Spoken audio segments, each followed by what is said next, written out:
ang mga kwento ng pag-ibig, kwento ng buhay, at kwento ng pag-asa dito sa Barangay Love Stories. Love Stories. Kapag kapusukan ang ating pinairal, sanga-sangang problema ang posible nating kasapitan. Kaya nga mag-ingat tayo kung kanino natin basta hinahanap ang kalinga na kailangan natin. Ikaw, kabarangay, marunong ka bang mag-control? Dear Papa Dudut, may kasabihan na kung mahal mo ay ipaglaban mo at kung para sa iyo ay alagaan mo. Maliit pa lamang ako ay mahilig na akong magbasa ng mga nobela kung saan ay nagkakatuluyan sa dulo ang mga bida. Kaya nga minsan na rin akong nangarap na makatagpo ng lalaking mamahalin ko at mamahalin ako. Pero habang lumalaki ako ay napagtanto ko ang kaibahan ng mga istoryang nababasa ko sa libro laban sa realidad ng buhay.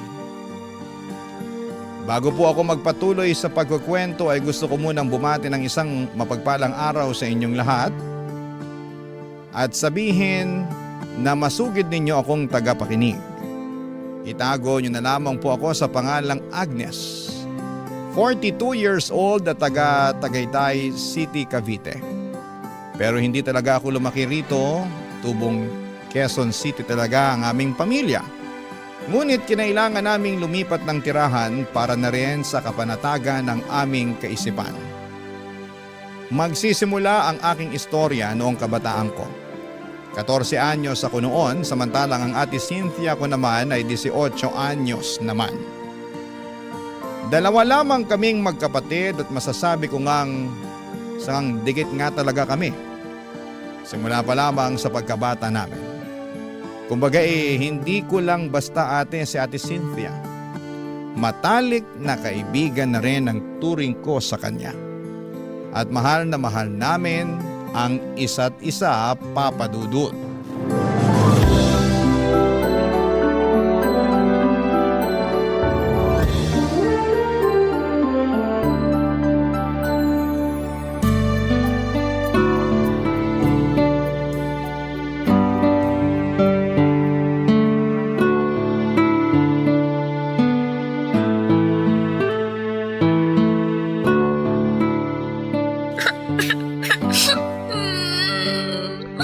Ano ba kasing iniiyak-iyak mo dyan?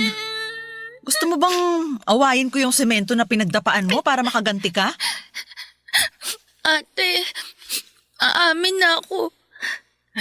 Hindi talaga ako nadapa, ate. Sabi na eh. Sige, sabihin mo. Paano ka nagkasugat? May tumulak sa akin. Anak ng tuknening. Sino gumawa niyan sa'yo, ha?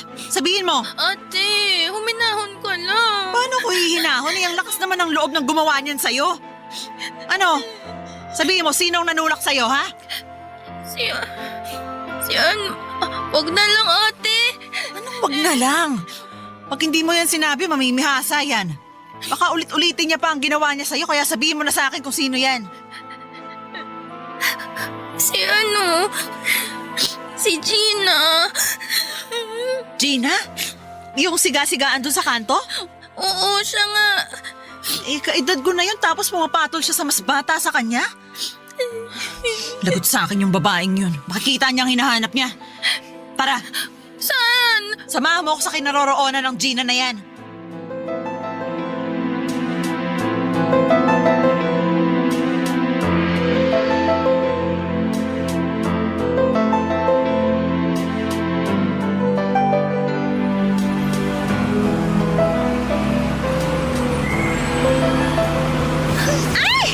Ate! Ate Sina! Tama na yan, ate! Tama na! Ipaghihigan ka sa babaeng to!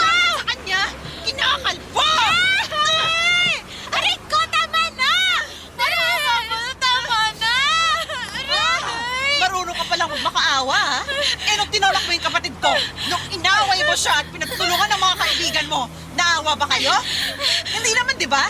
Kaya sabihin mo, paano ako maaawa sa'yo? Ate, tama na. Baka mapahamak ka eh. Tinuturuan ko lang ng leksyon ng babaeng ko para hindi pa marisa ng ibang tao. Ayoko sa lahat. Yung inaagrabyado ang kapatid ko! Itiwan mo nga ako! Saklala! Tulungan niyo ako! Saklala!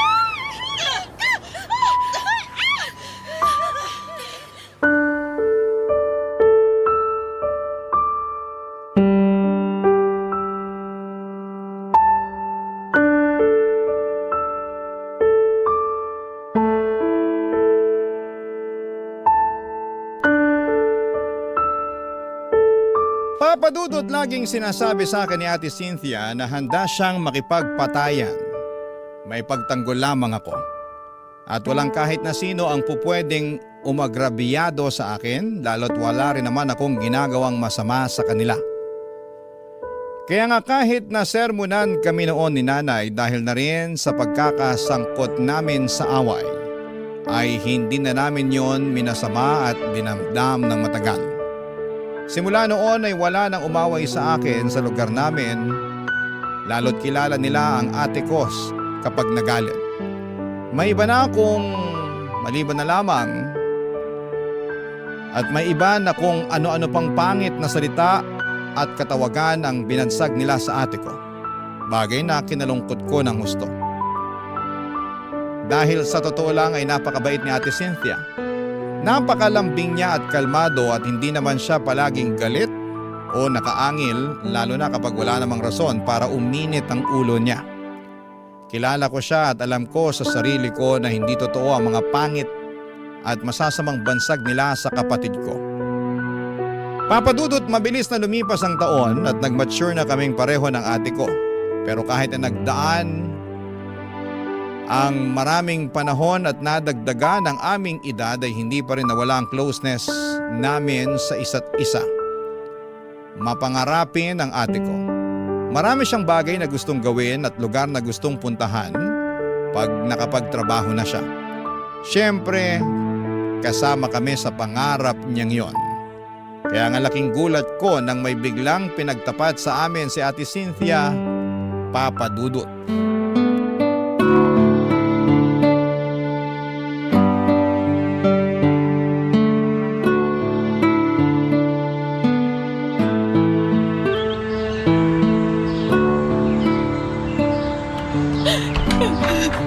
Andito na po ako.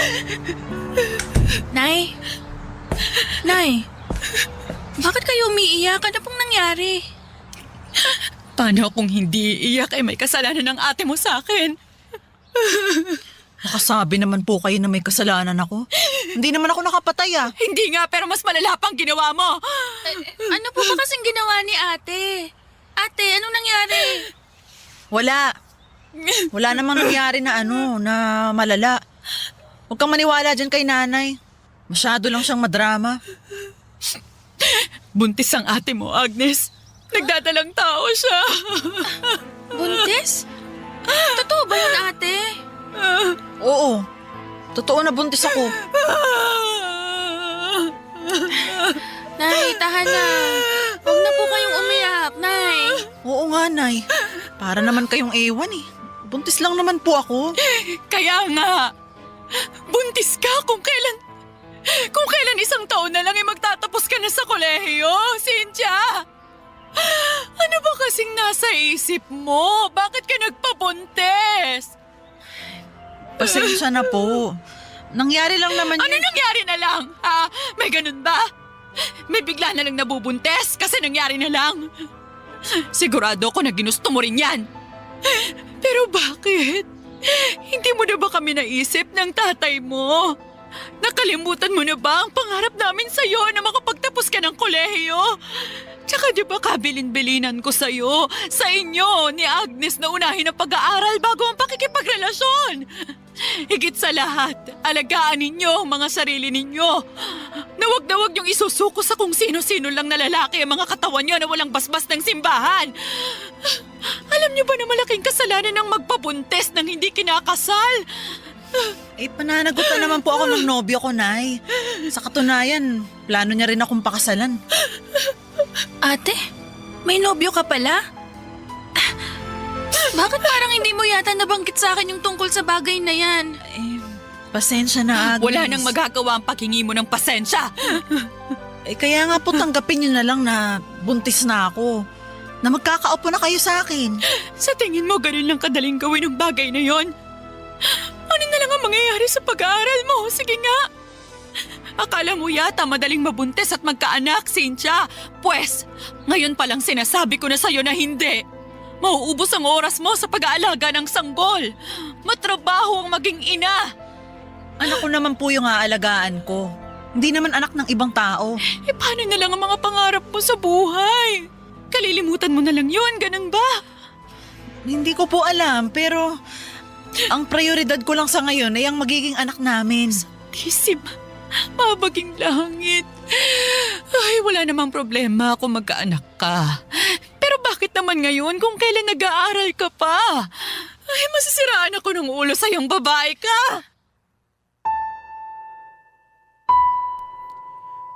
Papadudot na sa huling taon na sa kolehiyo noon si Ate Cynthia, 1 taon na lang at magtatapos na siya sa pag-aaral. Ngunit mukhang napornada pa, kagaya ng sinabi ni nanay dahil nga sa nabuntis siya. Malungkot ako at nakisimpatya sa sentimiento ng nanay namin dahil matagal na nilang pangarap ng namayapa naming tatay na makapagtapos kami sa kolehiyo. Pero ano pa nga bang magagawa namin? Buntis na si Ate Cynthia at napansin ko na nagbago na lang bigla ang mga priority niya sa buhay. Kung dati pag-aaral at paghahanap ng trabaho pag nakapagtapos na siya, sa kolehiyo ang pinagtutuunan ng pansin ni ate, ngunit simula nang nabuntis na siya, ang pag-aalaga na lamang sa kanyang sarili at sanggol na nasa sinapupunan niya ang iniisip niya. At kahit na masama ang loob ni nanay, natutuhan na lang din niyang tanggapin ang bagong kapalaran ng kanyang panganay.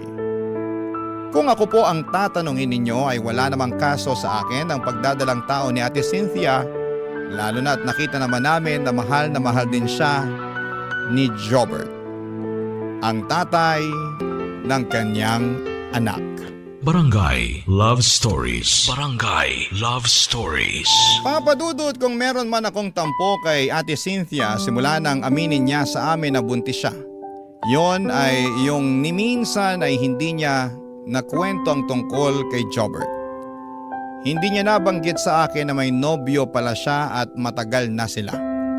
Ang buong akala ko ay wala kaming sikretong tinatago sa isa't isa. Pero hindi ko na lamang pinalawig at pinatagal ang tampong yon nang humingi ng tawad sa akin si Ate Cynthia. At tinanggap ko naman yon dahil alam ko sa aking sarili na hindi ko siya matitiis. 22 anyos noon ang kapatid ko nang ikasal siya kay Jobert. Noong sumunod na taon ay sinilang naman niya ang anak nilang babae na pinangalanan nilang Neri. Isang malusog na sanggol ang pamangkin ko at kamukhang-kamukha siya ng ate ko. Sa bahay pa rin namin sila nakatira habang nag-iipon pa sila ng pera para makapagbukod. Sa loob ng ilang taon ay masasabi ko na namuhay kami ng maayos. Masaya at matiwasay. O walang perpektong pamilya, Papadudot, ngunit sa huli, kung meron mang kaming tampuhan at hindi pagkakasunduan, ay mabilis lang din namin na naaayos ang mga yon.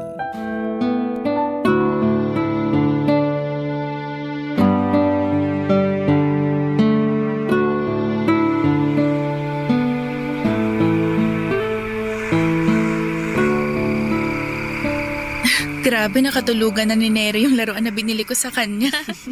Aliw na aliw talaga ako sa batang yun. Marunong magpasalamat at magpahalaga ng mga regalo sa kanya kahit na gaano kamahal, kamura, kasimple o bongga. Pero alam mo, ate, mas bilib ako sa'yo. Bakit naman? Kasi ang galing ng pagpapalaki mo sa anak niyo ni Kuya Jobert. Yung ibang nanay kasi, hindi ko nilalahat to pero Parang hindi marunong magturo ng magandang asal sa mga anak nila. Siguro kasi, hindi rin sila naturuan ng mga magulang nila nung bata sila. Siguro nga ganun yung iba kaya naipapamana nila sa mga anak nila. Basta ako, sa abot ng makakaya ko, tinuturuan ko talaga ang anak ko ng mabuting asal. Na rumispeto, na magpasalamat kapag may nagbibigay sa kanya na ibang tao. Saka yung maging kontento. Salamat sa pagpapahalaga at pagpapaalala sa akin ng mga ginagawa ko bilang nanay ha. Malaking bagay yung mga sinabi mo kasi minsan naiisip ko lang na, alam mo yun, napapatanong ako sa sarili ko kung sapat na ba ang pagiging nanay ko sa anak namin ni Jobert. Kung tama ba yung pagdidisiplina ko sa kanya o kung sobra na ako, ganun. Wala namang perpektong nanay. Pero lagi mong tandaan na tama at sapat ang ginagawa mo ha para sa pamangkin ko. Nakikita namin yun ni nanay. Kaya nga minsan nasabi niya sa akin na mas magaling ka pa nga raw na nanay kaysa sa kanya. Talaga? Sinabi niya yun? Oo, pero dapat secret lang namin yun eh. Huwag ka nalang maingay ha. Pwede ba akong humingi ng pabor, Agnes? Sige, ano yun ate? Sana kahit magkaroon ka na ng sarili mong mga anak, mahalin mo pa rin yung anak ko. Ituring mo siya na parang tunay mo ring anak. Sigurado kasi ako na kalalakihan ni Neri at hahanap-hanapin yung pagmamahal mo sa kanya. Ano ka ba ate? Oo naman. Makakaasa ka na hinding-hindi magbabago, hinding-hindi mababawasan at baka nga mas madagdagan pang pagmamahal ko kay Neri eh. Dahil sabi mo nga, pangalawang magulang na niya ako.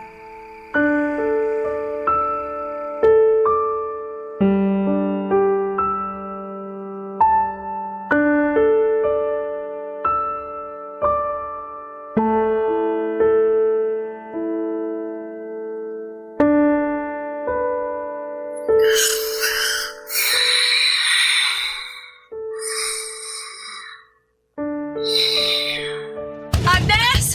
Sino ba? Agnes, anak! Gumising ka muna, dali! Buksan mo tong pinto! Sandali lang po, Nay. Pagbubuksan ko po kayo, sandali lang. Ano po bang nangyayari? Bakit kayo natataranta? Ang ate mo, ang ate Cynthia mo. Ano pong nangyari kay ate? Aalis kami ni Jobert, dadalhin namin siya sa ospital. Dito ka lang ha, dito ka lang. Bantayin mo si Neri, anak ha? Bakit po?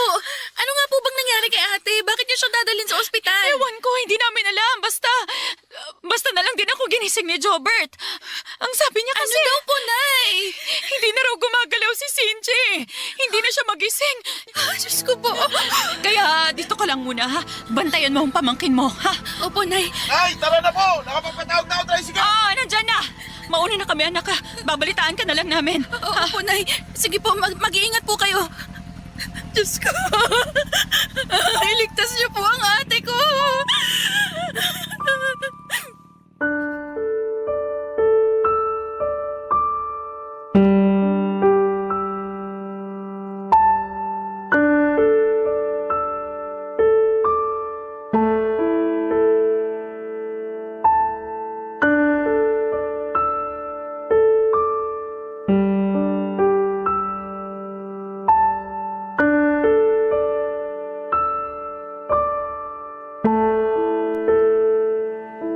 Papadudod sinugod nila nanay at Jobert si Ate Cynthia sa ospital habang ako naman ang naiwan para magbantay sa anak nila sa bahay. Aandap-andap ang aking dibdib sa kaba at pagkalito, lalo na at bagong gising pa lamang ako noon at naaktuhan ko pa silang natataranta. Pero buti na lamang at natuon sa pamangkin ko ang aking atensyon kaya pansamantala akong kumalma. Kaya lang ay sinong mag-aakala na pagkalipas ng ilang minuto ay makakatanggap ako ng tawag mula kay nanay na siyang magiging dahilan upang gumuho ang aking mundo. Umiiyak pa noon si nanay sa kabilang linya nang banggitin niya ang mga katagang wala na ang Ate Cynthia mo. Patay na siya. Pagkarinig ko noon ay humagulhol agad ako, Papadudot. Nahawa na lamang siguro sa akin ang pamangkin ko kaya umiyak na rin siya. Niyakap ko siya ng mahigpit habang nakasalampa kami sa sahig. Para kasing nawala ng lakas sa mga tuhod ko pagkatapos ng pag-uusap namin ni nanay. ni hindi ko masabi sa pamangkin ko na wala na ang mama niya. Namatay sa aneurysm si Ate Cynthia. May pumutok na ugat sa kanyang ulo habang natutulog siya. Sobrang biglaan ang pagkawala niya.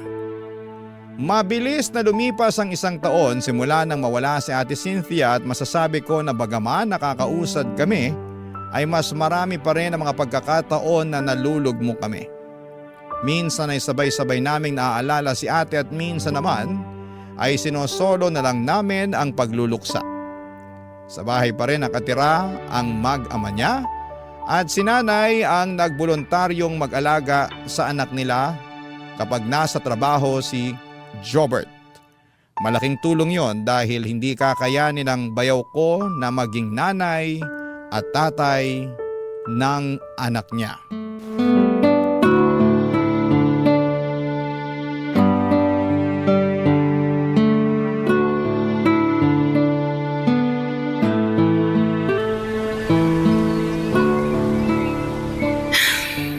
Yung anak niyo ni Ate Cynthia, lumalaking bibo at magandang bata. Sigurado ako na kung buhay pa yung kapatid ko matutuwa siya pag nakita niya yung anak niyo. Alam ko na miss na rin niya kayo. Miss na miss ko na rin siya Miss na miss ko na rin si Cynthia. At kahit na 1 taon na nakalipas simula nung mawala siya, parang kahapon lang nangyari lahat. Tanda ko pa nga yung tagpo na sinugod namin siya ni nanay sa ospital. Wala na siyang malay noon at iba na rin yung kulay ng mga labi niya. Ang hirap ang lungkot na mamatayan ng asawa lalo na't maliit pa yung anak namin. Nakakapanghinayang lang din na hindi niya na makikita yung paglaki ni Neri. Kahit naman ako nanghihinayang at nalulungkot din sa nangyari. Hanggang ngayon hindi pa rin ako makapaniwala na wala na si Ate Cynthia. Nakinuha na siya sa atin ng ganun-ganun lang. Ang daya Tapos ang bata niya pa para mamatay. Sobrang hirap mawala ng kapatid. Sabay na sabay kaming lumaki nun Sabay kaming nangarap. Alam ko naman na mamamatay ang lahat ng tao, pero hindi ko lang inaasahan na sa ganung kabilis kukunin si ate. Kahit na 1 taon nang nakalipas, hindi pa rin talaga ako makausad. Hirap nga rin ako makausad. Lalo na limitado lang yung binigay na panahon na magkasama kami ni Cynthia. Marami akong pinagsisisihan ngayong wala na siya. Sana pala mas niyakap ko siya ng mahigpit nung buhay pa siya. Sana mas dinalasan ko pa yung pagsasabi na mahal ko siya. Mas nakipagkwentuhan pa ako ng matagal sa kanya. Kung alam ko lang na na maiksi lang yung panahon na magkasama kami, di sana hindi na ako naunang natulog nung gabing yun. Sana binantayan ko na lang siya. Jobert, huwag mong sisihin yung sarili mo Kahit na maiksing panahon lang kayo nagkasama ni ate, naging mabuting asawa ka naman sa kanya. At hanggang ngayon kahit na wala na siya nakikita naman namin ni nanay. Alam namin na ginagawa mo yung lahat para maging mabuting tatay sa anak niyo. Sinusubukan ko naman kahit mahirap Kaya salamat talaga, Agnes. Salamat saan? Kasi nandiyan kayo ni Nanay Ines para tulungan ako. Para lalayan ako. Doon pa lang sa simpleng pagtatali mo ng buhok ni Neri, malaking bagay na yun para sa akin Pinapagaan yun na yung buhay ko. Wala yun. Tsaka ganun naman talaga yung pamilya. Nagtutulungan. Maswerte ako kasi naging pamilya ko kayo. At maswerte ang anak namin ni Cynthia kasi nagkaroon siya ng isang mabait at maalagang tita sa katauhan mo, Agnes. Salamat. Salamat, Robert. At ikaw din. Maswerte rin sa'yo si Neri kasi mabuti kang tatay sa kanya.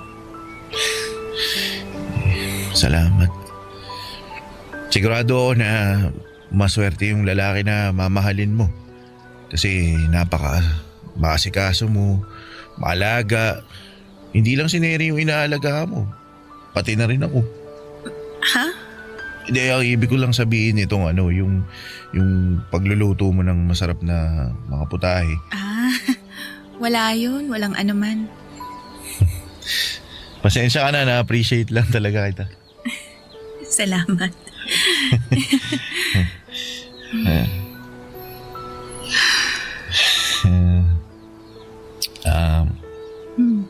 Agnes, Ano yun, Robert?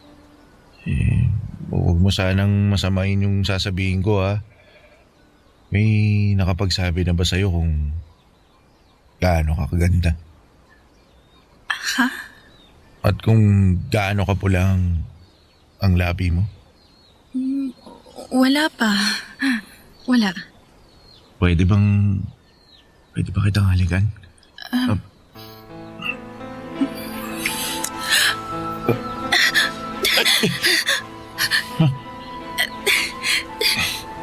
Robert, ano ba? Bakit mo ko inalikan?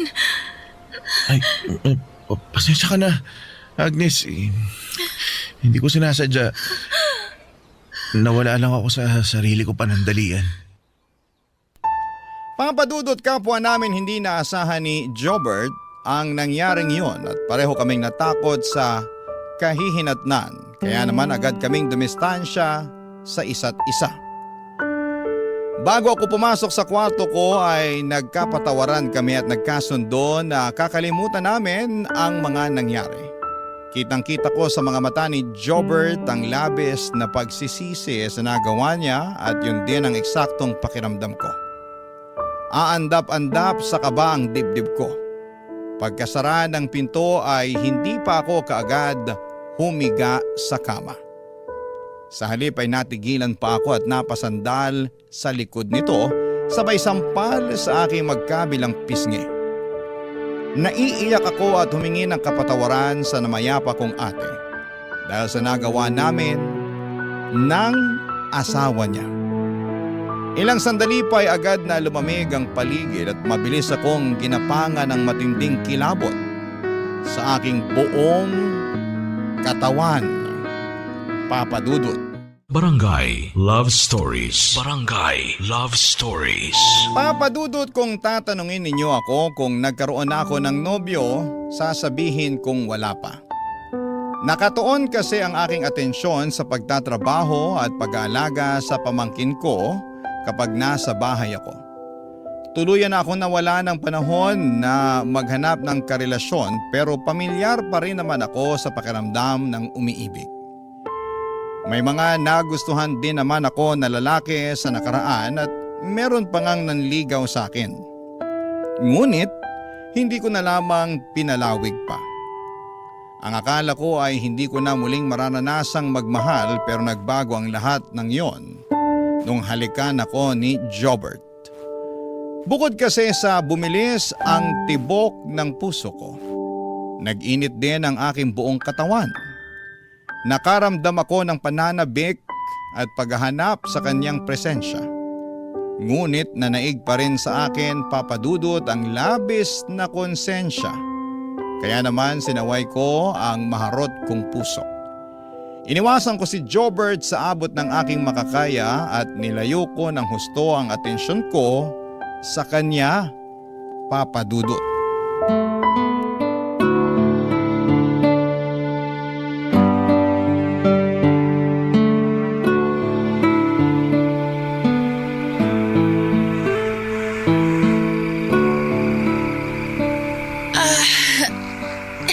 Grabe.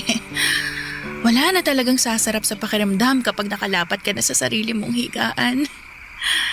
Ang sarap sa likod ng malambot na kutsyon tapos bagong ligo pa ako. Parang bigla akong inantok Papagod naman kasi itong buong araw ko sa opisina. Parang wala nang bukas. Ay, kabayo! Uy! Gwapo ko naman kabayo. Jobert! The one and only.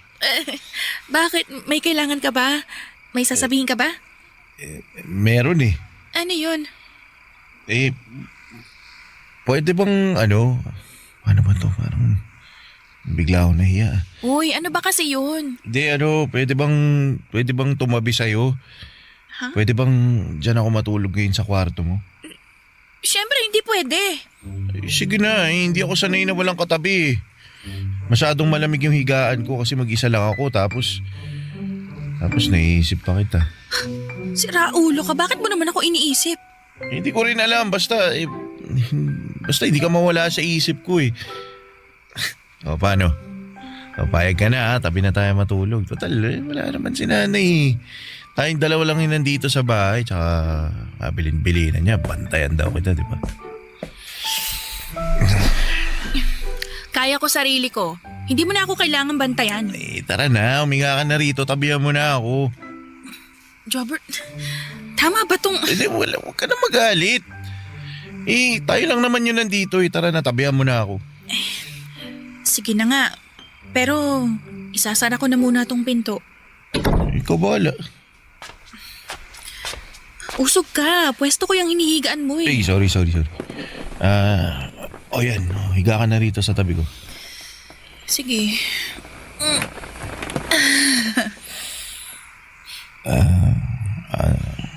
Yung tungkol dun sa nangyari no nakaraan.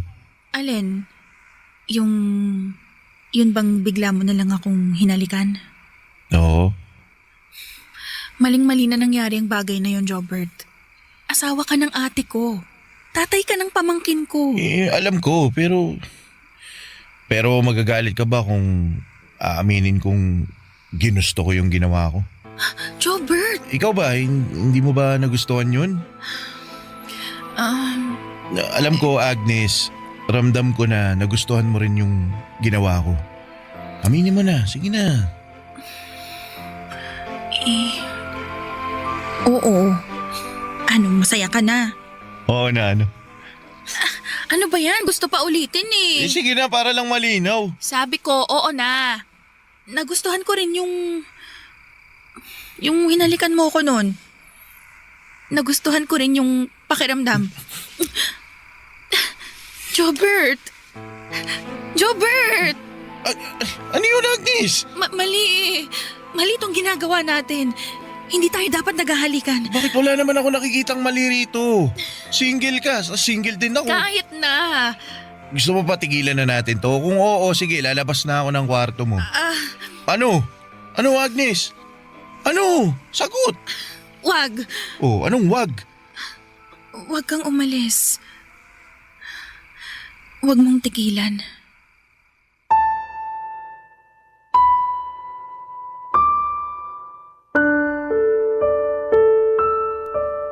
Papa Dudut, isa lang po ang masasabi ko. Napakahirap talunin ng tukso. Kahit na alam kong bawal dahil asawa pa rin ang ate ko si Jobert at pangit tignan na magkaroon kami ng personal na ugnayan sa isa't isa ay napakahirap pa rin kalabanin ng puso. Pareho kaming naging mahina ni Jobert at hinayaan namin ang aming mga sarili na hanapin ang kalinga at kaligayahan sa bawat isa. Oo, may nangyari sa amin ang gabing yon at masasabi ko na bagaman kinain ako ng matinding konsensya, noon lang din naging masaya at napanatag ang puso ko dahil nahanap ko kay Jobert ang aking pahinga. Habang nasa probinsya pa si nanay at ang aking pamangkin ay sinulit namin ni Jobert ang pagkakataon na kami lang ang magkasama sa bahay. Umakto kami na para kami mag-asawa at pareho naman naming naramdaman ang labis na kasiyahan at pagkakontento. Pinagtapat din sa akin ni Jobert na nahuhulog na siya sa akin at ganoon din naman ang nararamdaman ko para sa kanya. Ngunit habang papalapit ang pag-uwi ni nanay sa bahay ay agad kaming sinampal ng katotohanan na hindi po pwede ang aming pag-iibigan, Papa Dudut.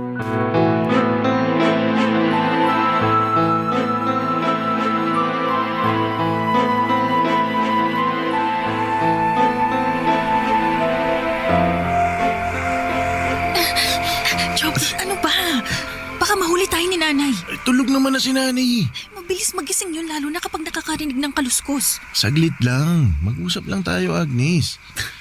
Pwede naman tayo mag-usap sa sala, di ba? Bakit dito pa sa kwarto ko? Tsaka, ano pa bang pag-uusapan natin? Dalian mo, gusto ko nang matulog. Bakit mo ba ako iniiwasan? Bakit mo ako nilalayuan? Simula nang umuwi rito sa bahay si nanay, naging malamig na bigla yung pakikitungo mo sa akin. Ano ba nangyari, Agnes? Nagtanong ka pa talaga. Alam nga namang aminin natin kay nanay yung totoo. Eh bakit hindi? Handa naman ako ipaglaban ka, pati na rin yung relasyon natin. Nasisiraan ka na ba talaga ng ulo? Malito, maling-mali to. Wala ako nakikitang mali sa pagmamahala natin. Mahal kita, mahal mo ko. Tama naman, di ba? Nangako tayo sa isa't isa na paninindigan natin yung pagmamahala natin. Kaya, huwag mo naman sana akong sukuan. Huwag mo naman akong talikuran na lang basta ng ganun. Nasasaktan ako eh. Ayokong layuan mo ko, Agnes. Ayokong iwan mo ko. Parang awa mo na. Ayoko rin naman na nalayuan ka. Ang totoo, masakit din sa akin na umiwas sa'yo. Kaya nga wag mo na akong iwasan. Pero, paano si nanay? Paano kapag nalaman niya? Paano pag nalaman ni Neri? Ipapaliwanag na lang natin na maayos sa kanila. Sigurado naman ako na maiintindihan nila, lalo na si Neri. Mahal na mahal ka nun. At minsan din niyang nasabi sa'yo. Narinig ko na sinabi niya sa'yo na gusto ka niyang maging mama. Jobert. Jobert. Jobert. Mahal na mahal kita, Agnes. Mahal na mahal kita. Pakiusap. Huwag mo na akong iwasan. Hindi ko kaya pag nawala ka sa akin. Diyos ko!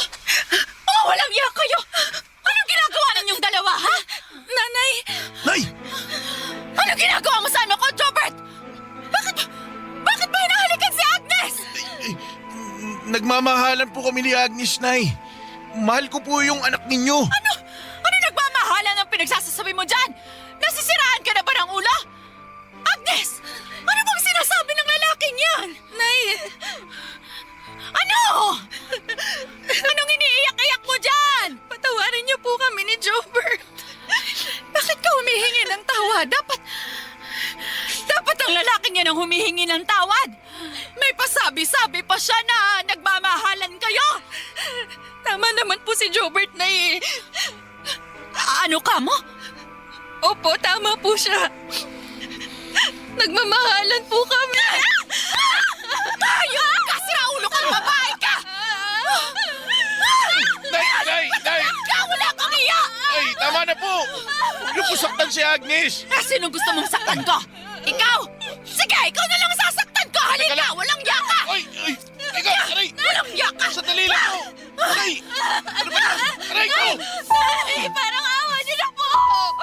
Huwag niyo na po saktan si Jobert! Pampadudot, pinalayas kami ni nanay sa bahay niya at kahit na anong pakiusap ko, kahit na anong pagmamakaawa ko na huwag niya kaming paalisin ay tila bingi siya na hindi naririnig ang aking panambitan. Galit na galit siya sa amin at kulang na lamang ay isumpan niya kami. Kinain ko, Papadudot, ang masakit na mga sinabi niya. Masakit sa akin bilang anak na kamuhian at pandirihan ng sarili mong magulang. Ngunit wala naman akong magawa. Hindi ko na maitatama ang mali at yun na ang nangyari. Hindi ko na maibabalik ang nakaraan dahil tapos na yon. Ang magagawa ko na lamang ay panindigan ang bunga ng aming kapusukan. Yon ang rason kung bakit kami napadpad dito sa Cavite mula sa dati naming tirahan sa Quezon City. Oo, at tuluyan na kaming nagsama ni Jobert kasama ang pamangking ko na ngayon ay tinuring ko ng parang tunay na anak.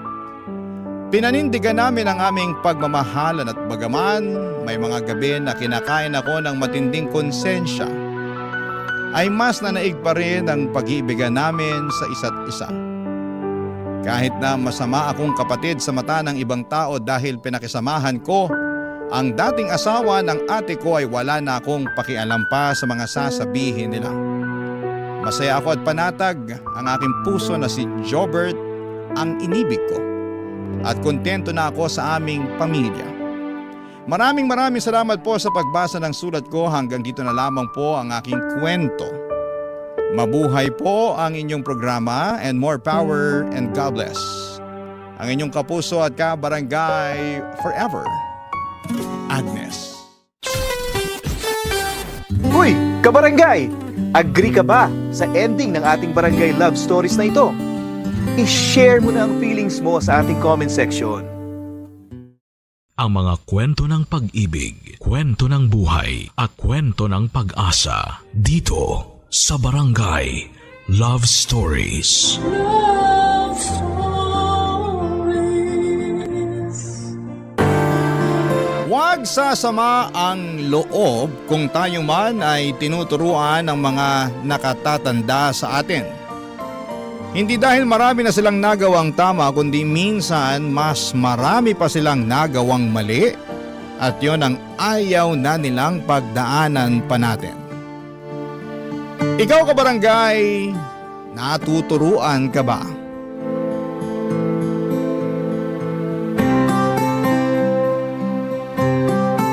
Dear Papa Dudut, naniniwala ba kayo sa kasabihan na ng mga matatanda tungkol sa karma? Yun bang lahat ng bagay na ginagawa natin sa mundong ito na mabuti o masama ay bumabalik sa atin sa takdang panahon?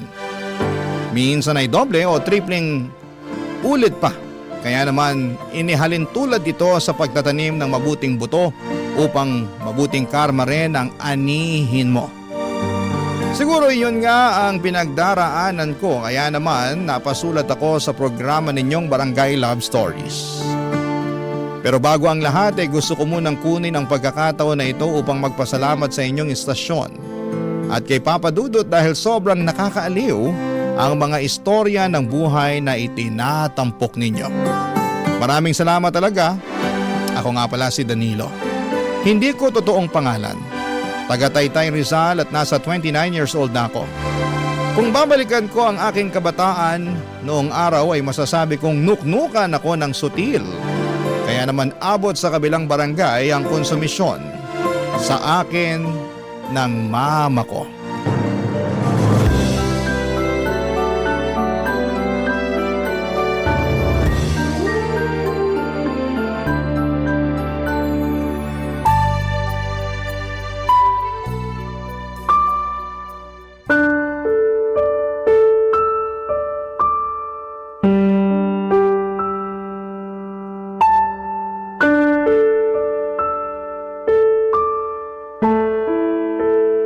Mahabaging langit, Danilo!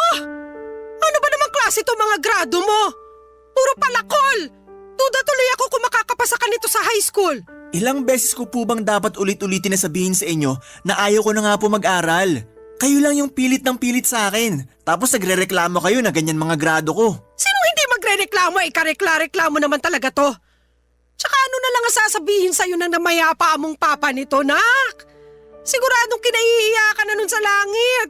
Yan po yung ayaw ko sa inyo eh. Dinadami nyo palagi si Papa wala na nga yung tao.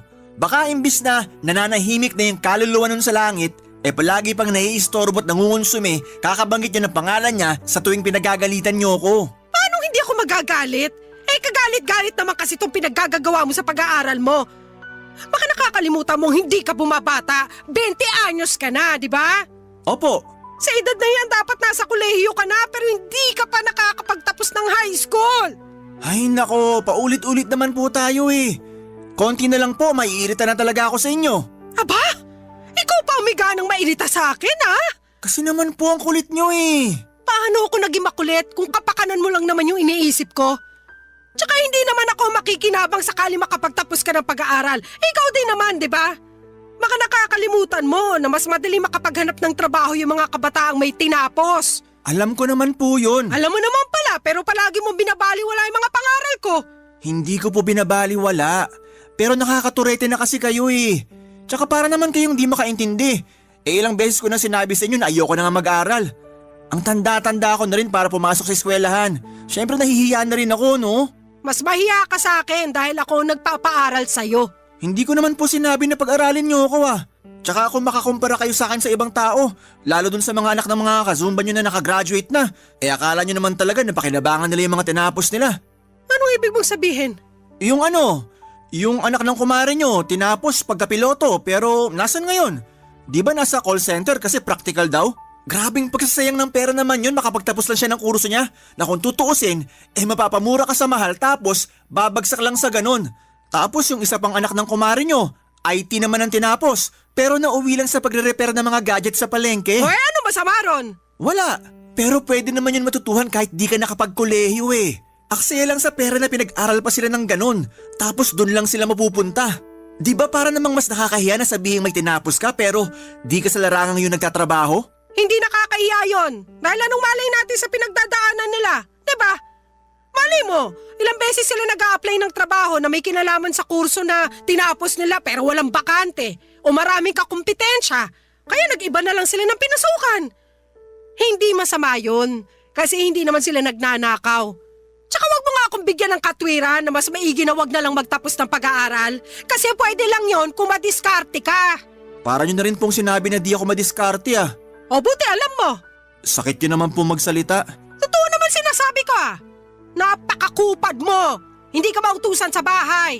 Reklamador ka, kulang ka rin sa diskarte. Kaya paano ka aasenso sa buhay niyan?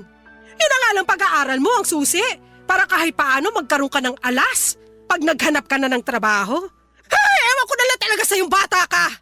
Baka sa kangkungan ka na lang pulutin pagdating ng araw.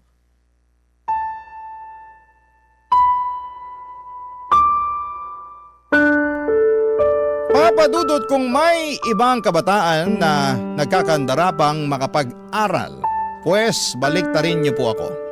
Dahil hindi ako yung klase ng kabataan na sabik sa pag-aaral. Pero gusto ko lang pong linawin na hindi ako proud sa bagay na yon ngayong matanda na ako. Pero noong mga panahong yon kasi wala talaga sa puso ko ang kahalagahan ng edukasyon, dahilan kung bakit hindi ko iniintindi ang mga sinasabi sa akin ng mama ko. Kumbaga pasok lang sa kanang tenga at labas naman sa kaliwa ang ginagawa ko. Dahil sa mababang grado na nakukuha ko sa eskwelahan simula nang tumungtong ako ng elementarya at nadala ko na nga ito noong high school ako, ay hindi na ako umaasang makakagraduate katulad ng gustong mangyari ng nanay ko. Pero mapilit siya kaya gumawa ako ng isang bagay para matakasan ang pag-aaral. At makalipas lamang ang 2 buwan ay binalita ko yon kay mama.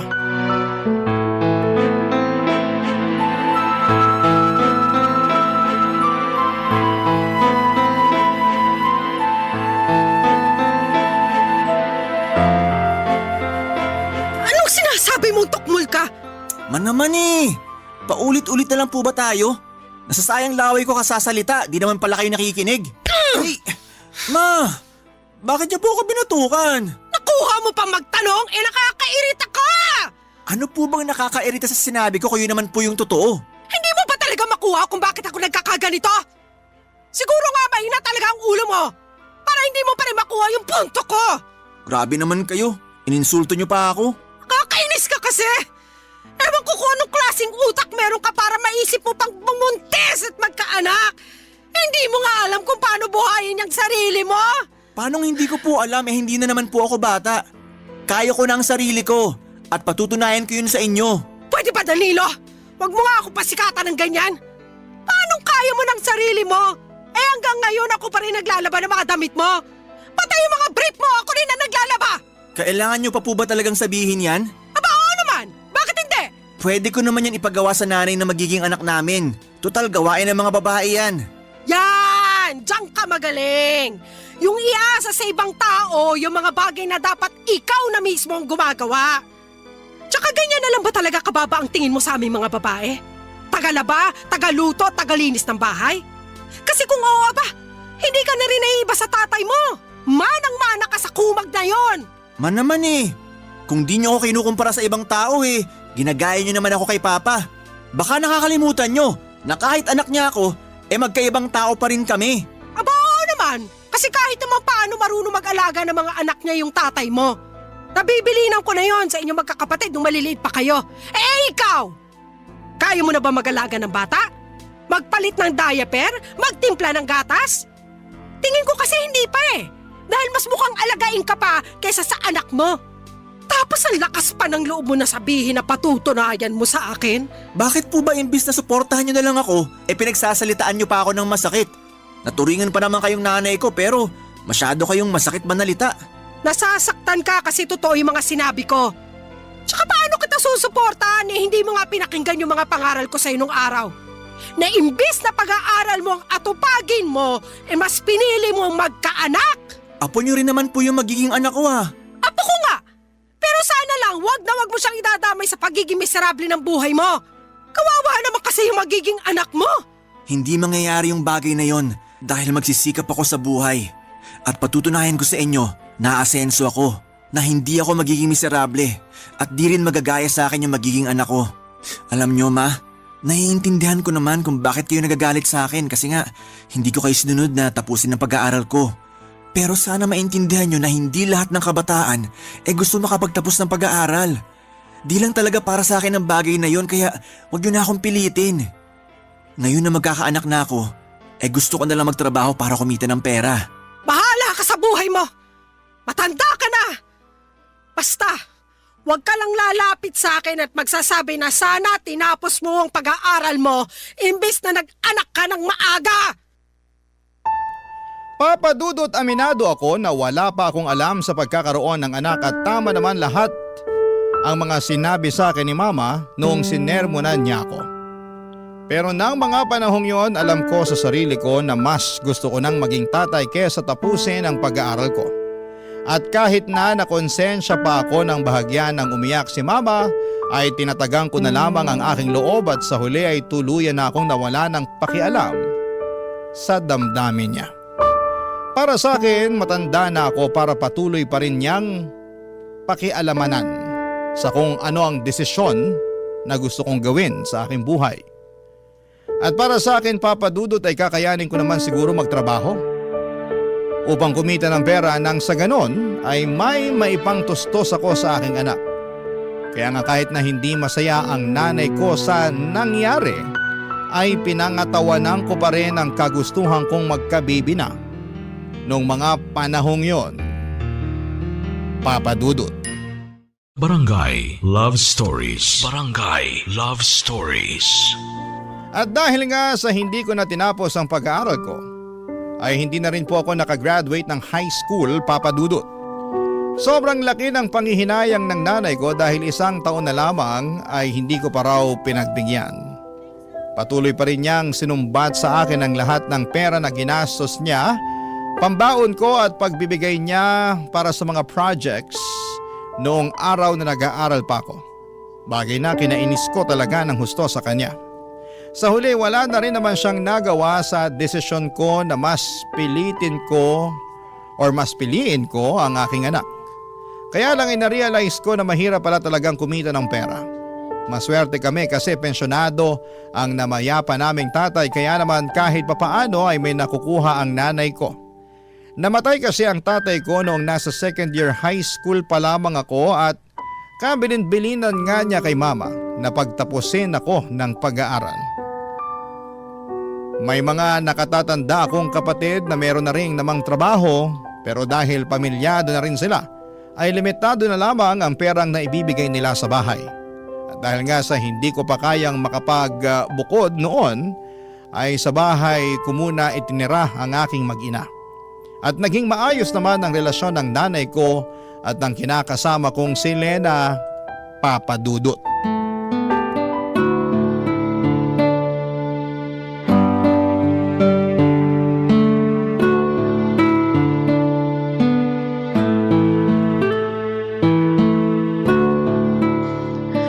Alam mo Lena, ito payong nanay lang.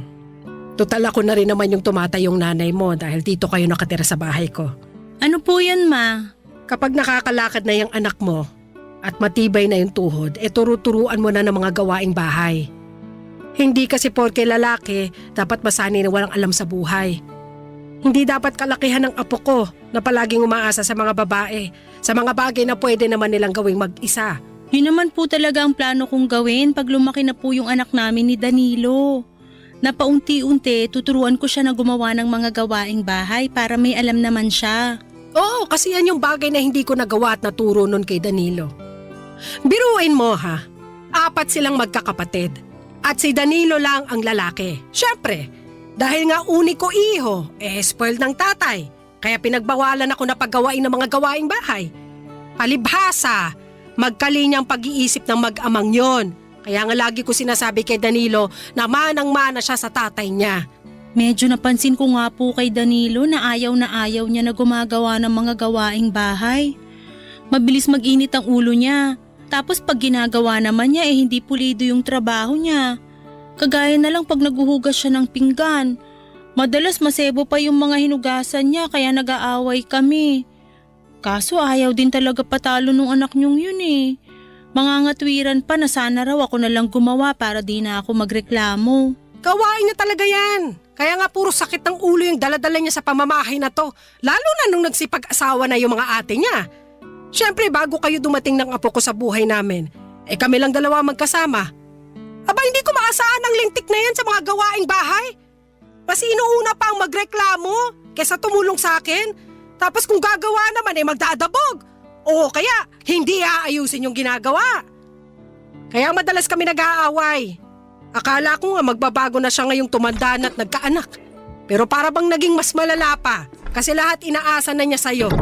Kawawa ka naman tuloy. Ma, bakit kung ano-ano na naman pong pangit na bagay yung sinasabi niyo kay Lena tungkol sa akin? Ha?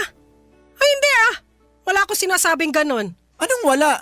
Dinig na dinig ko kayo, nandun pa lang ako sa may pinto. Mahal, hindi mo naman sinabi na uuwi ka ng maaga. Oo, kasi wala kaming overtime. Kaya tuloy nahuli ko kayo na pinag-uusapan ako.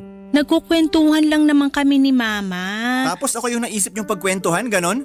Nabanggit lang naman ni Mama. Hindi ka naman namin sinadyang pag-usapan. Pakiramdam ko sinadya nyo kasi kanino ko pa nakakagat yung dila ko eh. Bakit pa kasi apektado ka dyan? Sa totoo naman yung lahat ng mga sinabi ko kay Lena tungkol sa'yo. Di lumabas na rin yung totoo na pinagkwentuhan nyo nga ako. Ay, hindi lang palabas na pinagkwentuhan. Dahil sinisiraan nyo ako sa kinakasama ko. Anong sinisiraan? Hindi ganun yun, no? Hindi raw, pero kung todo kayo lait sa akin. At ikaw naman, Lena, huwag ka nga masyadong nakikinig sa nanay ko.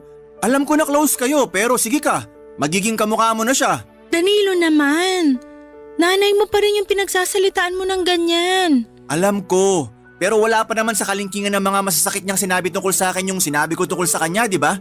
Tsaka sa lagay, pag siya nagsabi ng masama tungkol sa akin ayos lang kasi nanay ko siya. Pero pag ako gumawa nun, masamang anak ako dahil nanay ko siya? Para naman yatang di patas yun. Hirap kasi sa inyo, akala nyo kung sino kayong perpekto. May mga pagkukulang din naman kayo sa sarili nyo. Papadudot, masaya naman ako na magkasundo sina Mama at Lena. Kaya sila close. Pero dahil sa sobrang close nila ay nakakairita na, lalo at idinadaan na ng nanay ko sa aking kinakasama ang mga problema at reklamo niya sa akin. At sa tono pa ng pananalita niya. Akala mo kung sinong inapi, kaya lalong nakakairita. Kahit na nanay ko pa siya ay sinagot ko pa rin siya ng pabalang dahil pakiramdam ko ay napahiya ako sa mga pinagsasabi niya sa kinakasama ko. Simula noon ay tuluyan na akong nawala ng amor at respeto sa nanay ko.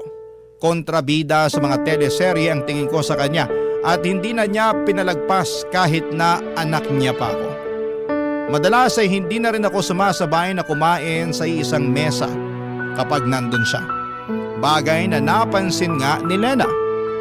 Pero minsan lang naman mangyari yon.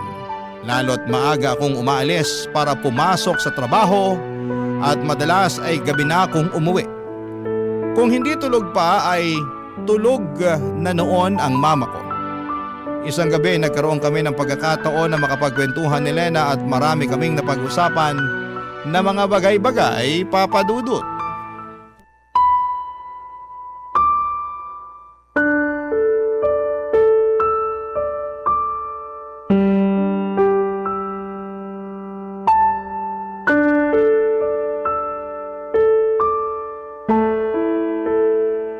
Namimuhan ka na-late sa cut-off nyo. Oo, di mo ba nabasa dyan? Nag-sorry na lang ako para kunwari may paki ako sa memo nila. Paano nangyari yun? 10 minuto lang naman yung layo ng tinitira natin sa pinapasukan mo. Paano ka nalilate? Ha? Ano kasi? Ano? Ang nilagay mo lang kasi rito sa incident report mo hindi na mauulit. Ano yun? Wala man lang rason. Wala rin namang kwenta na magrason pa kasi nandyan na nga yung memo, di ba? Sige. Balik tayo sa tanong ko. Ano nga yung rason? Bakit ka nalilate? Bakit kasi inaalam mo pa? Kita mong tapos na naman, di ba? Sagutin mo na lang tanong ko. 1, 2. Oo na. Ikaw talaga, no? Ginawa mo pa akong bata. May nalalaman ka pang pabilang-bilang dyan. Danilo, 3. Huwag mo nang hintaying mag-4, makakaltukan kita. Minsan kasi, hindi namin napapansin ng mga kasamahan ko na 8:00 na pala. Tapos napasarap pa yung yosi at kwentuhan namin sa kantin. Ang aga-aga namang chismisan yan. Hindi naman palagi. Anong hindi palagi? Nung nakaraang buwan namemohan ka rin dahil panay ka over break. Tapos magdadahilan ka pa na hindi palagi. Alam mo, lokohin mo na lelang mo, wag ako. Oh, ayan ka na naman. Nagagalit ka na naman. Sige nga, sabihin mo paano ako hindi magagalit habang tumatagal papangit ng papangit tong record mo sa kumpanya nyo Parang kailan ka lang naman nagsimula rito. Baka nakakalimutan mong hindi ka pa nga regular dito pero wagas na tong mga memo mo. Malapit ko na tong ipalaminate at i-display dyan sa dingding ng bahay natin. Sige ka. Grabe naman. Ano yan, wall of shame? Bakit hindi? Mukha naman kasing proud na proud ka pa sa mga memo mo. Kaya i-display na natin para naman makita ng mga bisita ni Mama. Alam mo, kakadikit mo kay Mama, nagiging kaugali mo na siya. Anong sinabi mo? Katono mo na rin siya magsalita. Yung pagganyan mo ba? Yung may nalalaman ka pang display. Ganyan-ganyan si Mama sa akin nun Kadidikit mo kasi sa kanya, kaya nahawa ka na ng ugali niya. Ano namang masama doon? Masama yun, kasi pareho na kayong nakakainis. At kami pa palang nakakainis. Kasalanan ba namin na nagkakaintindihan kami pag tungkol sa iyo ang usapan? Saka wag mo ngang ibahin ang usapan. Wag mong isali yung mama mo rito kasi labas siya rito. Hirap sa'yo, hilig mo mandamay ng iba Bakit kaya hindi mo ayusin at baguhin yung ugali mo, no? Sobra ka naman. Sobra na kung sobra, pero pamilyado ka na. Hindi ka na binata na pwedeng magpabanjing-banjing sa trabaho mo. Di na pwede yung aalis ka kung kailan mo gusto, lalo na may anak ka ng sinusuportahan. Hindi ko naman kayo pinababayaan May nabibigay ako sa iyong pera tuwing sahuran. Meron nga, pero kulang. Alam mo, di naman ako magrereklamo kung sapat lang talaga Pero mapapanot na lang ako sa kakabudget, hindi ko talaga mapagkasya yung sahod mo. Buti sana kung hindi ka pala hingi ng masarap na ulam. Gusto mo pa palaging nagkakarne. Palibasa wala kang alam sa presyo ng kilo nun sa palengke. Magkaroon ka naman ng pangarap para sa amin ng anak mo. Paano tayo makakaipon para makabukod niyan kung ganyan ka magtrabaho?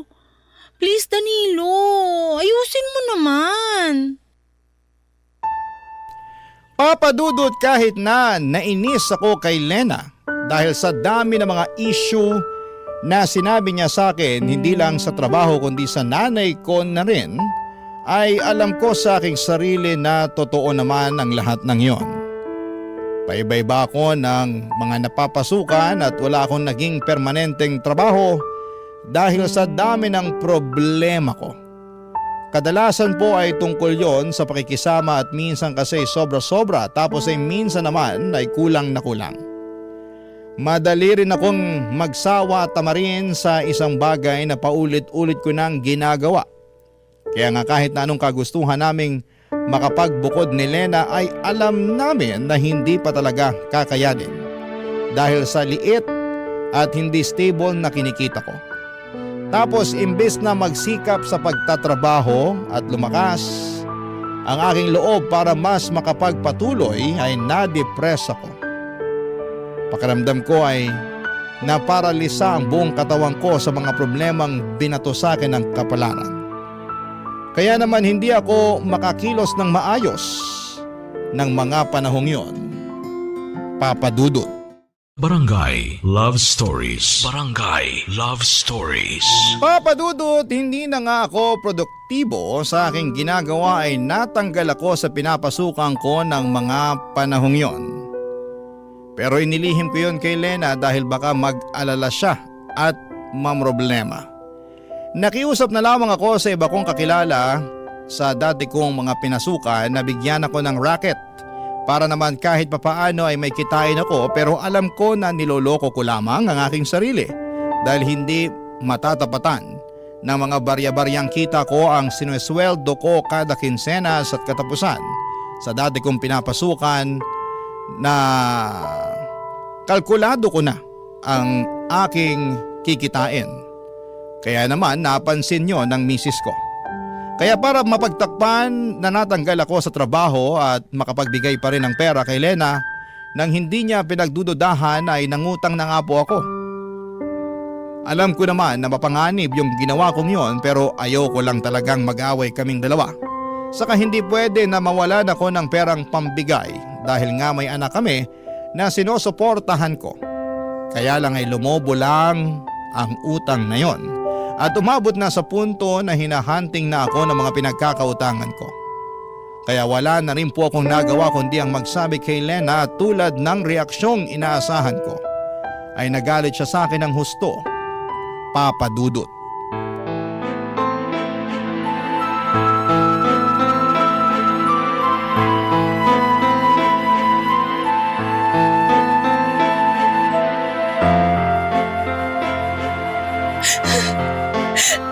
Danilo, ano bang pumasok sa isip mo para gawin yung bagay na yun? Marami. Sa sobrang dami di ko na alam ano talaga yung tama sa mga naiisip ko. Kaya nagpadalos-dalos ka na lang sa desisyon mo, ganun ba? Akala mo siguro yun yung tamang gawin, pero hindi mo na naisip yung balik nitong problema sa atin. O ngayon, wala ka na nga trabaho tapos ang dami mo pang utang. Pero nagawa ko lang naman yun para hindi magkulang sa perang binibigay ko sa'yo.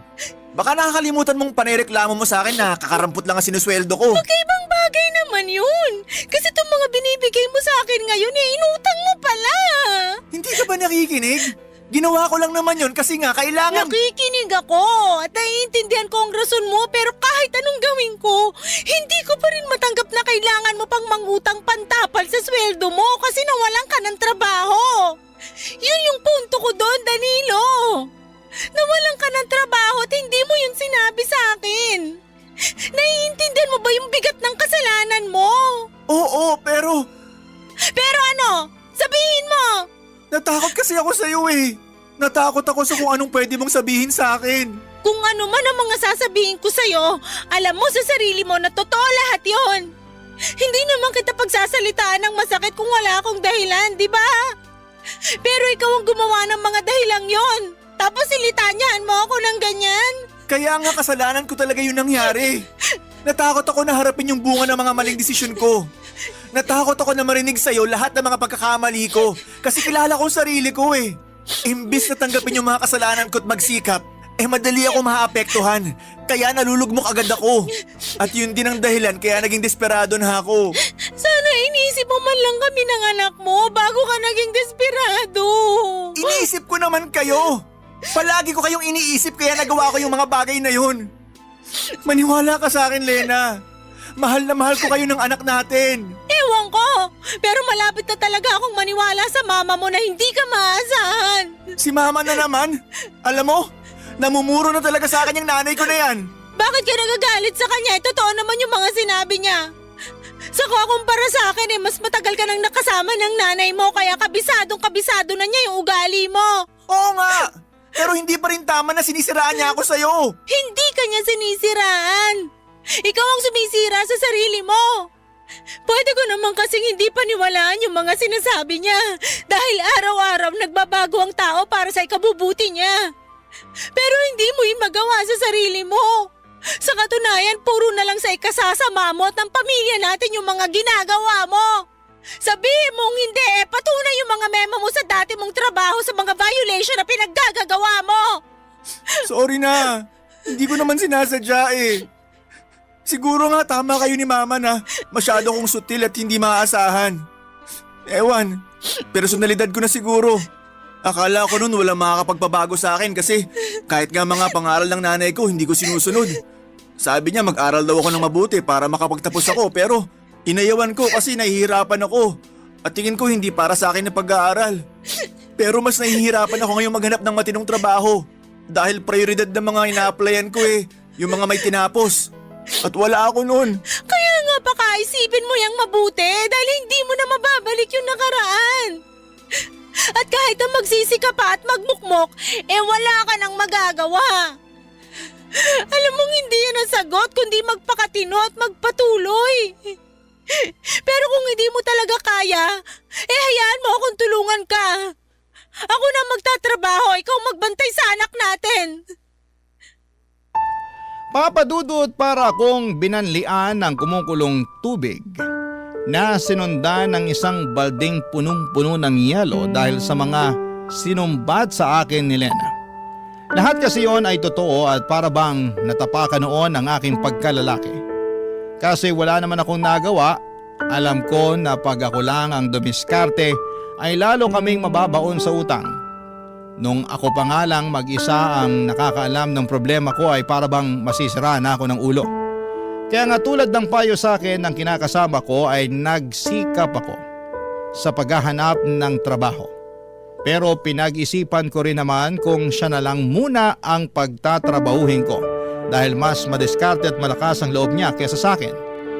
Hindi nga nagtagal ay pumayag akong mamasukan si Lena at kapag rest day niya ay ako naman ang rumaraket. Pinatos ko na talaga kahit na anong pwede katulad ng pagtatao sa mga tindahan, pagiging delivery boy or waiter sa mga catering event.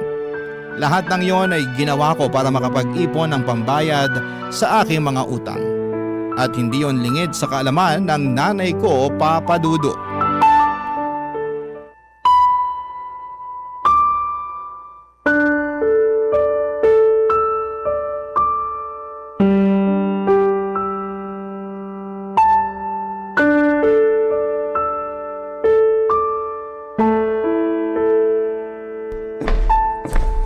Ma, pwede ba mag-usap tayo? Anong pag-uusapan natin? Kita mo nagbabasa ako ng pocketbook eh. Mamaya na lang po kayo magbasa. Importante po kasi to. Ano ba kasi yun? Kagabi po dun sa birthday party ng kumari nyo. Alam kong nandun kayo kasi nga kumari nyo yung kumuha sa catering namin para sa party nila. Andun nga ako. O tapos? Anong o tapos? Manaman naglolokohan ba tayo rito? Oo. Naglolokohan lang tayo rito kasi hindi ko maintindihan yung tinutumbok ng usapang to. Ano ba kasi ang gusto mong sabihin? Sabihin mo na. Hindi yung inaabala mo ang pagbabasa kung lentik ka. Tinatawag ko kasi kayo kagabi doon dahil isa ako sa mga waiter. Pero hindi nyo man lang ako pinapansin. Nakailang tawag ako ng mama pero di kayo lumilingon. Napansin na nga ako nung katabi nyo at sinabihan kayo na tinawag ko kayo pero umiling lang kayo at kumain. Inisip ko na lang na baka wala kayo sa mood makipag-usap kaya nagtrabaho na lang ako. Pero pagdaan ko ulit sa likod nyo, narinig ko na nabanggit ng katabi nyo yung pangalan ko. Kasi nga raw nakita niya ako na nag-waiter sa catering service tong party na yon. Pero sabi nyo, hindi ako yon. Na wala kayong anak na gano'n ang trabaho. Tama ba naman yun? Sa ayaw ko lang na pag-usapan yung tungkol sa'yo kaya gano'n na lang sinabi ko. Tinatanong ko kung tama ba yun kasi nakaka-insulto kayo Para sa akin tama yon. Kasi yung mga taong yon, sigurado akong pagtatawanan ka pag kinumpirma ko na ikaw nga yun at ganun lang ang trabaho mo. Kaya sinabi ko na hindi ikaw para matapos na agad ang usapan namin. Tsaka kung nainsulto ka, kamusta naman yung nararamdaman ko bilang nanay mo? Akala mo yata hindi masakit sa akin na pagtawanan ng ibang tao yung hanap buhay mo. Kasi maliit yung kita, ganito ganyan. Lalo alam ko naman sa sarili ko na ginawa ko ang lahat para mabigyan ka ng mabuti at maayos na kinabukasan. Hirap sa inyo! Inuungkat nyo na naman yung nakaraan Ang problema rito yung pagtanggi nyo sa akin na anak nyo. Bakit ka nagagalit sa bagay na yon? Kasalanan ko ba? Nahirap akong ipagmalaki ka dahil sa ugali mong yan? Kung yung pagiging sutil ko nung araw ang sinasabi nyong ugali, nagbago na ako. At nagsisikap na ako ngayon para sa pamilya ko, ma. Dapat lang naman talaga na magsikap ka. Dahil nabanggit sa akin ni Lena na marami ka raw pinagkakautangan na kailangan mong bayaran. At lahat ng yon ay kagagawa ng padalos-dalos mong desisyon sa buhay. Kahit nanay mo ko sumuko na ako sa ugali mong yan. Hindi mo ako masisisi kung ganito ako sa'yo ngayon. Para sa akin, pambawi ko to sa lahat ng konsumisyon na pinaranas mo sa akin nung araw. Kumbaga gusto ko na lang na hindi mangonsumi sa'yo. Lalo na't nandyan naman na yung kinakasama mo. Kawawa nga lang siya kasi ang bata-bata pa baka tumanda agad kung hindi ka magbabago. Alam mo Danilo, imbis na umiyak-iyak ka dyan o magtampo-tampo, mabuti pang gawin mo pagtuunan na lang ng atensyon ng buhay nyo. Magsumikap ka para makabayad ka sa mga utang nyo. Magpakatino ka sa pagtatrabaho para matustusan mo ang mag-ina mo. Patunayan mo sa akin na responsable ka na. Baka sakaling magbago ang tingin ko sa'yo at maipagmalaki na kita. Papa Dudut, alam kong masakit ang mga sinabi sa akin ng mama ko. Pero wala naman akong magawa dahil lahat ng yon ay totoo at tagos sa buto. Kasalanan ko naman talaga ang mga maling desisyon ko sa buhay kaya naging pangit ang resulta nito. At ang masakit pa ay karamay ko pa sa mga kamalasang yon si Lena at ang aming anak. Pero ayoko nang malugmok at patuloy na kaawaan ng aking sarili sa sitwasyon na kinasasadlakan ko. Sa halip ay nagsikap ako para makabangon. Hindi nagtagal ay nakaipon naman kami ng pera ni Lena na pambayad sa mga utang ko at pinangako ko sa kanya na hindi na ako basta-basta gagawa ng desisyon na hindi siya kinukonsulta. Marami po akong natutunan sa mga karanasan ko sa buhay na dinala ko nitong tumanda na ako. At kasama na nga doon yung mga hindi pagpapasaway sa mga magulang natin. Dahil posible nila tayong bawian pagdating ng panahon. Pero hindi naman ako tuluyang kinahiya at tinakwil ng mama ko and in fact, maayos ang relasyon namin ngayon dahil pinatunayan ko sa kanya na seryoso na ako sa pagbabagong buhay para sa ikauunlad ng aking sarili. At yun naman ang pinaka-importante. Hanggang dito na lamang po ang sulat ko, Papa Dudut. Maraming salamat po sakaling mapili po ninyong i-ere sa programa ninyong Barangay Love Stories. God bless and more power sa inyong istasyon. Ang inyong forever kapuso at kabarangay, Danilo. Anong say mo sa Barangay Love Stories na ito?